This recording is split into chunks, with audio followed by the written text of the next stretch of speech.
Bienvenue au journal de la foire des châteaux. Aujourd'hui, on va rencontrer Alix. Elle était déjà présente pendant les prix Marcus, mais maintenant, on va parler avec elle de son monde, de son atmosphère et tous ses tableaux.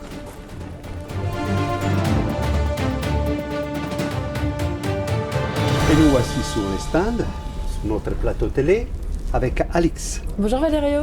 Voilà, donc je me suis promené un petit peu et j'ai découvert que tu as un stand. Oui, tout à fait. J'ai une galerie. Je présente des tableaux, des dessins et des lithographies, principalement du 19e et du début du 20e siècle. Et comment tu les trouves, les œuvres? C'est toujours la difficulté, déjà de trouver de la marchandise et une belle marchandise. On va trouver partout où on peut. Si quelqu'un nous contacte pour vendre quelque chose, on surveille toujours un peu les ventes aux enchères, les brocantes. Partout on peut trouver, et puis surtout chez les autres marchands qui ont parfois une très belle marchandise aussi qu'on a envie de retrouver chez soi. Effectivement, il y a une ambiance. Chez toi, il y a une ambiance. Je suis très content de te voir ici à la foire parce que j'ai vu une évolution. Oui, il y avait quelques objets au départ et puis là maintenant il y a vraiment un goût qui s'est affirmé. La galerie reste principalement sur du dessin et du tableau qui sont mes premières spécialités. Donc finalement on ne s'éloigne pas trop de ce qui aurait dû être en premier lieu. Pour revenir aussi sur les prix Marcus, émotionnellement, qu'est-ce que ça t'a donné? Le prix Marcus, c'était en décembre dernier et c'était vraiment... c'est quelque chose de fort. On rencontre plein de gens, on nous félicite pour notre métier et puis on essaie c'était une manière de mieux parler de ce qu'on faisait, nous, antiquaires et jeunes antiquaires. Et c'était très gratifiant, oui. Et tu as aimé ces moments-là, que tu l'as ressenti comment? Bien entendu, c'était une grande joie. C'était aussi du trac, parce qu'il y a toute une cérémonie, vous rencontrez de nouvelles personnes. C'était protocolaire, donc du trac, mais oui, une grande joie et beaucoup de plaisir. Tu sais, j'ai vraiment envie d'aller voir ta galerie. Alors viens, on y va? Je te Allez, montre. après toi. Allez. Comment réagit ton public? Écoutez, moi j'ai eu pas mal de retours de gens qui connaissaient déjà la galerie et qui me connaissaient personnellement pour me dire on t'a vu dans la presse, etc.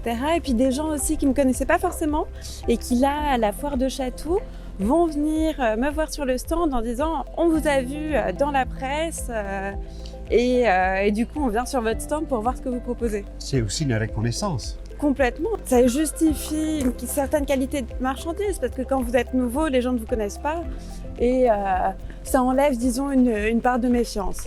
Oui. Alors, bienvenue dans ma petite galerie avec une préférence quand même marquée pour l'Art Nouveau et le symbolisme qui sont des périodes que j'affectionne tout particulièrement. Oui, symbolisme. Alors, tu m'avais parlé de plusieurs œuvres, entre autres celle-ci.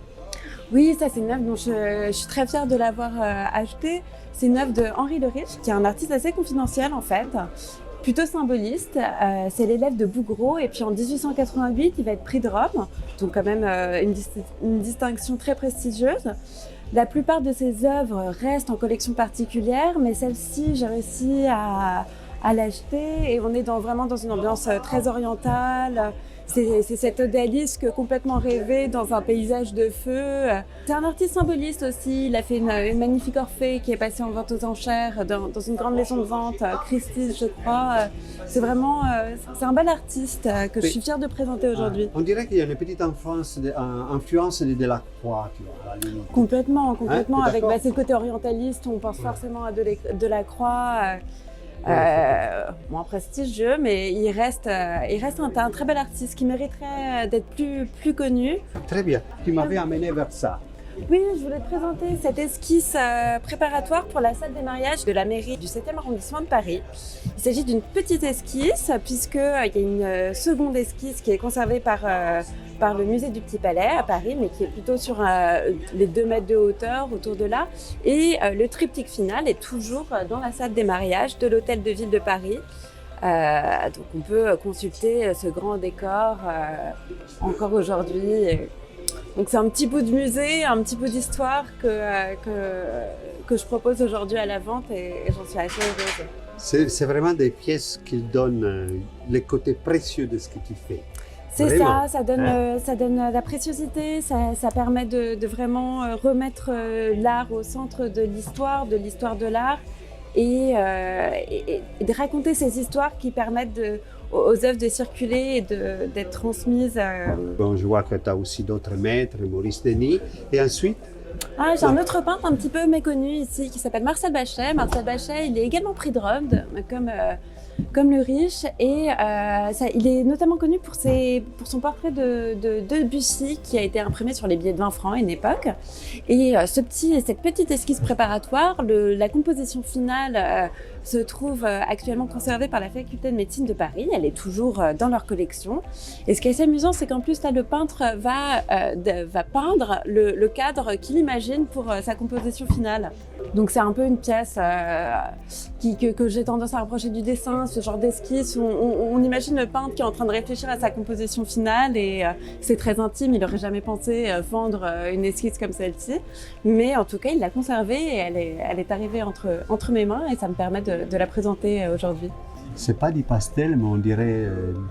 C'est marrant que tu dises ça parce que figure-toi que Marcel Bachet était un grand pastelliste. Du coup là, on est bien sur une esquisse à l'huile, mais il faisait toujours les mains et la tête au pastel et sont conservées souvent des esquisses au pastel de mains et de tête. Et il y a même des conservateurs qui ont dit que Marcel Bachet était le plus grand pastelliste de son siècle. Eh bien, c'est sur ça, sur tous ces artistes que nous, on va se quitter.